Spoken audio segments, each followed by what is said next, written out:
வணக்கம். இன்னைக்கு வாமனாவில் கதலி ஆதவால் கதறப்போகும் திருமா அப்படின்ற தலைப்பில் தான் இந்த காணொளியில் நாம் பார்க்க போகிறோம். உளுந்தூர்பேட்டையில் திருமாவளவன் நடத்தின மது ஒழிப்பு மாநாடு படு கேவலமாக நடந்து முடிஞ்சிருக்கு. பெண்கள் போட்ட குத்தாட்டமோ, அம்பேத்கரோட கட்டவுட்டில் தண்ணி அடிச்சிட்டு விசிக தொண்டர்கள் ஏறி நின்று டான்ஸ் ஆடினதோ, அல்லது திருமாவளவன் ஐயோ தயவுசெய்து எல்லாரும் அடங்கி உங்கள் சேரில் உட்காருங்களேன், அடக்கமாக உங்கள் சேரில் உட்காருங்களேன் அப்படின்னு சொல்லிட்டு கதறதோ பார்க்குறதுக்கே சகிக்கலை, முகம் சுளிக்க வைக்கிற மாதிரி இருந்தது. படு கேவலமாக இருந்தது. அதுக்கு என்ன காரணம் அப்படின்னு சொல்லி கேட்டிங்கன்னா, நீ எதை விதைக்கிறாயோ அதைத்தான் அறுவடை செய்வாய், அடங்க மறு, திமிரி எழு, திருப்பி அடி அப்படின்னு சொல்லி சொல்லி சொல்லி வளர்த்துட்டு இன்னைக்கு தன்னுடைய தொண்டர்களை பார்த்து திருமாவளவன் எல்லாரும் கத்தாதீங்க, சேரை தூக்கி போடாதீங்க, அங்கே போய் ஓரமாக உட்காருங்க, கட்டவுட்டில் ஏறாதீங்க அப்படின்னு சொன்னால் அடங்கமறு அடங்கமறு அடங்கமறுன்னு சொல்லி வளர்த்த தொண்டர்கள் எப்படி திடீர்னு திருமாவளவனுடைய சொல்லுக்கு கட்டுப்படுவார்கள்? அப்போ இதில் இருந்து என்ன புரியுது அப்படின்னா, திருமாவளவனுக்கு தலைவனாக இருப்பதற்கு தகுதி இல்லை அப்படிங்கிறது புரியுது. ஒரு நல்ல தலைவனுக்கு இலக்கணம் என்ன அப்படின்னா, தலைவன் மைக்கை பிடிச்சி பேச ஆரம்பித்ததும் தொண்டர்கள் குண்டூசி கீழே விழுந்தா கூட சத்தம் கேட்குற அளவுக்கு சைலண்ட்டாக கட்டுப்பாடோடு இருக்கணும். உதாரணமாக இன்று வரை திமுக கட்சி நிலைத்து நிற்பதற்கு முக்கியமான காரணம் என்ன அப்படின்னு சொல்லி கேட்டிங்கன்னா, அண்ணா அவர்கள் தேர்தலுக்கு முன்பாக ஆற்றிய உரையை தான் நாம் சொல்லணும். மாதமோ சித்திரை, மணியோ பத்தரை, உங்களுக்கு வருவதோ நித்திரை, எங்களுக்கு வேண்டும் உதய சூரியனில் உங்களின் முத்திரை அப்படின்னு சொல்லிட்டு அவர் பேசுனது குண்டூசி கீழே விழுந்தா கூட சத்தம் கேட்குற அளவுக்கு தொண்டர்களை கட்டி போட்டிருக்கு. ஒரு தலைவனுடைய பேச்சை கேட்டு தொண்டர்கள் மயக்க நிலையில் இருக்கணும். தொண்டர்களை ஈர்க்கக்கூடிய சக்தி ஒரு தலைவனுக்கு இருக்கணும்.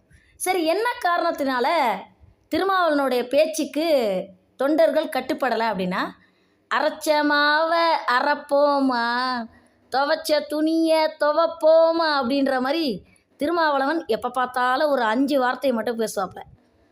பார்ப்பனியம், சமூக நீதி, கோட்சே காந்தியை சுட்டான், அதற்கு பிறகு பெண்ணடிமை, பெரியார், தந்தை பெரியார், இந்த 5 வார்த்தையே திருப்பி திருப்பி திருப்பி அரைச்சிட்டு இருந்தா அந்த தொண்டர்கள் எங்கேருந்து திருமாவளவனுக்கு கட்டுப்படுவாங்க? எடப்பாடி பேசினா தொண்டர்கள் கட்டுப்படுறாங்க, ஸ்டாலின் பேசினா தொண்டர்கள் கட்டுப்படுறாங்க, ஓபிஎஸ் பேசினாலும் தொண்டர்கள் கட்டுப்படுறாங்க, அதே போல் சீமான் பேசினாலும் தொண்டர்கள் கட்டுப்படுறாங்க. அப்படி இருக்கும்போது திருமாவளவன் பேசினா திருமாவளவனுடைய தொண்டர்களே கட்டுப்படலை அப்படின்னா மற்றவர்கள் எப்படி கட்டுப்படுவார்கள்? அதுக்கு காரணம் திருமாவளவனுடைய வளர்ப்பு தான். சரி, இப்போ அடுத்ததாக திருமாவளவன் நினச்சா ஒரே நாளில் மதுக்கடைகள்லாம் மூடிடுவார் அப்படின்னு சொல்லிட்டு விசிக 2ஆம் கட்ட தலைவர்கள்லாம் பேசுகிறாங்க. அதிலும் குறிப்பாக சிந்தனை செல்வன் பொது இடத்துல தண்ணி அடித்தா நாங்கள் இனிமேலாம் வேடிக்கை பார்த்துட்டு இருக்க மாட்டோம், சும்மா இருக்க மாட்டோம் அப்படின்னு சொல்லிட்டு சிந்தனை செல்வன் சொன்னது செம காமெடி. மது கடைகளை எதுக்குப்பா நீங்கள் மூட போகிறீங்க? நீங்கள் நினச்சா ஒரே நாளில் மது விலக்கை கொண்டு வர முடியும். எப்படி அப்படின்னு சொல்லி கேட்டிங்கன்னா, உங்களுடைய கூட்டணி கட்சி மற்றும் ஆளுங்கட்சியான திமுகவை சேர்ந்த டிஆர் பாலு மற்றும் ஜெகத் ரட்சகன், இவங்க 2 பேருமே பார்த்திங்கன்னா சாராய எம்பி. ஆமாம், 2 பேருமே சாராய எம்பிக்கள், சாராய அமைச்சர்கள் கிடையாது, சாராய எம்பிக்கள். இந்த சாராய எம்பிக்களோட மதுபான தொழிற்சாலைகளை திருமாவளவனும் விசிக தொண்டர்களும் அடித்து உடச்சி மூடினாலே ஒரே நாளில் தமிழகத்தில் மது விலக்கை அமல்படுத்த முடியும். திருப்பியும் சொல்கிறேன், திருமாவளவன் மேடை போட்டு மாநாடெல்லாம் நடத்தி சீன் போட வேண்டாம், மக்களை ஏமாற்ற வேண்டாம். மது விலக்கை கொண்டு வரணும் அப்படின்னு சொல்லிட்டு உண்மையிலேயே மனசார நினச்சா டிஆர் பாலு மற்றும் ஜெகத் ரட்சகன் நடத்தக்கூடிய, அதாவது டிஆர் பாலுவோட மதுபான தொழிற்சாலை வந்து அநேகமாக மன்னார்குடியில் இருக்குதுன்னு நினைக்கிறேன். ஜெகத் ரட்சகனோட மதுபான தொழிற்சாலை காஞ்சிபுரத்தில் இருக்கக்கூடிய இளையனார் கோயிலில் இருக்குது. இந்த 2 மதுபான தொழிற்சாலைகளையும் திருமாவளவன் அடித்து உடைச்சாரு அப்படின்னா ஒரே நாளில் மது விலக்கு கொண்டு வர முடியும். அடுத்ததாக இவங்க கட்சி கொடியில் வந்து ஸ்டார்ஸ் இருக்கும்.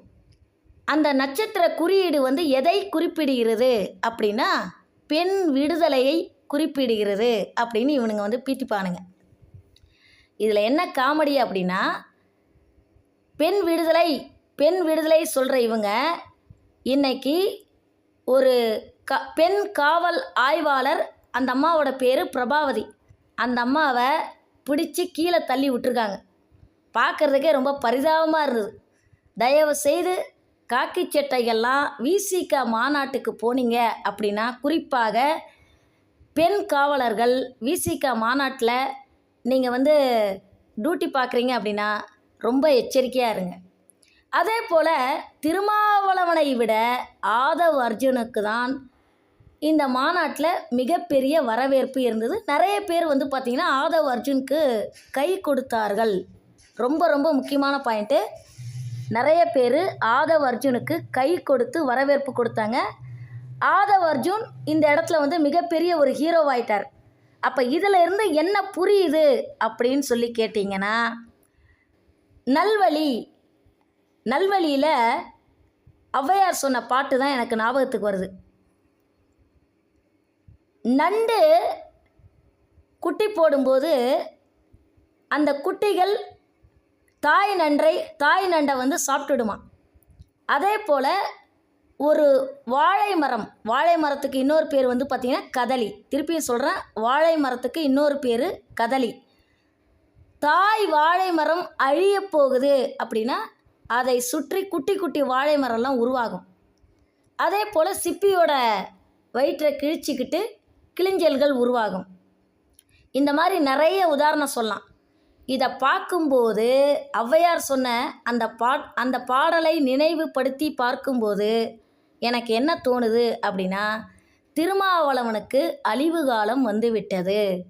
அந்த அழிவு காலம் எப்படி வருகிறது, யார் மூலமாக வருகிறது அப்படின்னு சொல்லி கேட்டிங்கன்னா, மன்னிக்கவும், வரப்போகிறது அப்படின்னு சொல்லி கேட்டிங்கன்னா, ஆதவ் அர்ஜுனா மூலமாக திருமாவளவன் அழியப் போகிறார்.